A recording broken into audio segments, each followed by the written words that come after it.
તો હર હર મહાદેવ, કેમ છો બધા? મજામાં જશો અને આપ સૌનું મારી ફ્લાઇંગ ફાલ્કોન ઓફિશિયલ ચેનલમાં સ્વાગત છે.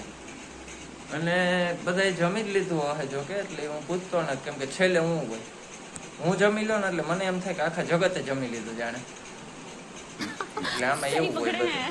અને હું ઉઠી જાઉં પૂછને જાગી જાઉં, કેમ કે ઉઠી જાવ એમ ન બોલાય, કેમ કે ઓલું નથી જોક્સ કે શેર બજાર રમતા હોય એ માણસને કોઈ દી કે એની વાઈફે એમ ન કેવું કે ઉઠો તમે સવારે, એમ કહેવાનું જાગો તમે, ન કરી કે એની પેઢી ઉઠી જાય.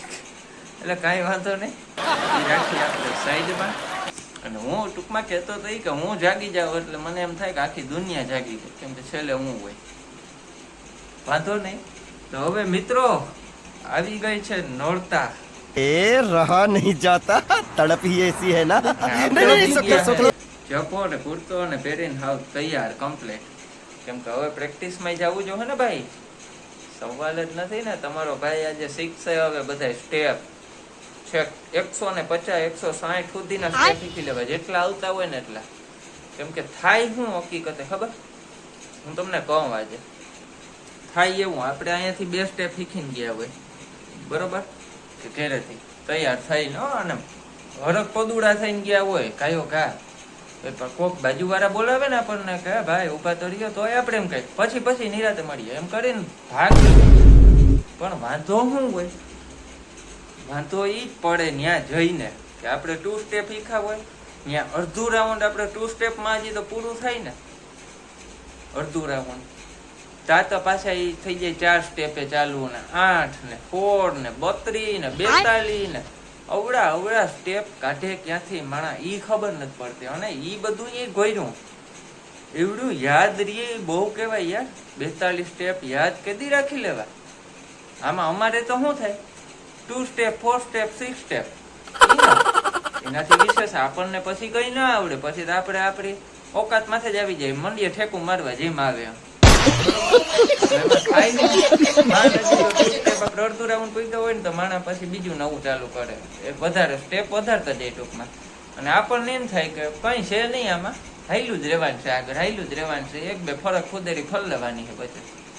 પણ એમાંય એવું પાછું ટ્વિસ્ટ આવે, આપણે હાઈલા રહીએ ને ફરક ખુદેરી ફરતા હોય ને તો ઓલી આગળ વાળી લાઈન પાછી આપણને સામી જડે. કઈ એમ થાય કે શું કરે, અમને રમવા દેવા કે બેહવા ના હોય. એટલે આપણે અહીંયાથી ઘરેથી તૈયાર થઈને ગયા હોય, બહુ હરક પદુડા થઈને વહેલા નીકળી ગયા હોય, હજી ત્યાં આરતી ચાલુ ન થઈ હોય, ત્યાં સુધીમાં તો આપણે ત્યાં આગળ મોરલો થઈને બેસી ગયા હોય. પણ પછી આપણને વિચાર આવે કે આ જે એટલા સ્ટેપ કરે ને આપણને ન આવડે ને તો અહીંયા એ વિચાર આવે કે આપણે અહીંયા ભાઈ આ બધાને જોવા જ આવ્યા તૈયાર થઈને કે રમવા આવ્યા, એ ખબર નથી પડતી યાર. અને ભાઈ પાછું નોરતા જેમ નજીક આવતા જાય ને એમ આપણને કહો ઓલા જે ન બોલાવતા હોય ને એ પછી આપડા ફેન થતા જાય. કે આપણી આગળ શું હોય 6 કે 7 જોડી કુર્તા હોવા જોઈએ સારા આવા બરોબર. આ હે ભરત ગૂંથણ વાળા જેને જે ગમતા હોય ટૂંકમાં 6-7 કુર્તા હોય ને એટલે તમે રાજા સમજી જ લેવાનો. નવરાત્રીમાં તમારી આગળ 6-7 કુર્તા હોય એટલે તમે રાજા, તમારાથી મોટું પૈસા વાળું કોઈ નહીં. કેમ કે આ આપણી માટે આમ શું કે ફેન બને આપણે, તો અહીંયા આપણને એ વિચાર આવે કે યાર હું કદાચ સેલિબ્રિટી કે નથી થઈ ગયો ને રાતોરાત, આમાં કઈ ખબર નથી પડતી આપણને. તો પછી આપણને ખબર પડે કે આ બધા કુર્તા માટે હતું. પેલે દીકે લાલ જવો દે ને ભાઈ, બીજે દીકે પીળો જવો દે ને ભાઈ. તો અહીં એમ થાય કે આપણે ખરેખર સેવા માટે જ આ કુર્તાના ખર્ચા કર્યા, આપણા માટે તો હે જ નહીં આ વસ્તુ. કાંઈ વાંધો નહીં ભાઈ, આવું તો હાઈલા રાખશે. તો હવે મારે થાય છે મોડું, હવે જાઉં છું હું પ્રેક્ટિસમાં. અને આજે છે ને જગતની માલિપાર જેટલા સ્ટેપ આવતા હોય ને બધા શીખીને આવે. આજે ભાઈએ નક્કી જ કર્યું બધું ટોટલ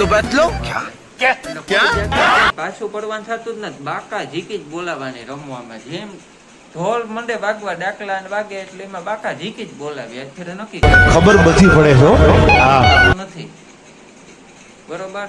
તો હાલો આપણે જઈએ પ્રેક્ટિસમાં, અને તમે ઘણા લોકો જાતા જઈશો પ્રેક્ટિસમાં, કેમ કે અમુક સ્ટેપ નવા નીકળતા હોય અને એ હોય સારા ને એમાં મજા આવે રમવાની. આપણને ફાવતા હોય નહીં એકચ્યુઅલી, એટલે આપણે જવું પડે શીખવા. તો હાલો હવે શીખવા ભાગું અને પછી આપણે પાછા નિરાતે સાંજે મળીએ, ત્યાંથી ફ્રી થઈ જાઉં પછી. ઓકે, તો વિડીયોમાં બન્યા રહેજો અને વિડીયોને લાઈક ને જરીક ધક્કો માર્યા રાખજો, શેર કર્યા રાખજો, બરોબર. તો ત્યાં કાંઈ વાંધો નહીં, ચાલો વિડીયોમાં બન્યા રહ્યો. સાંજે આપણે મળશું ત્યાં. કદાચ જો એલાબુટ હોય ટૂંકમાં હું ભાઈને પૂછી લઈશ વિડીયો શૂટિંગ હશે તો ઉતારશું, બાકી કાંઈ વાંધો નહીં, આપણે એવું કંઈ ફરજિયાત નથી. ઓકે, મેઇન ફોકસ તો અટાણે છે આપણું સ્ટેપ શીખવામાં. शाबाश ચાલો મળીએ સાંજે પાછા, બન્યા રહ્યો. चलो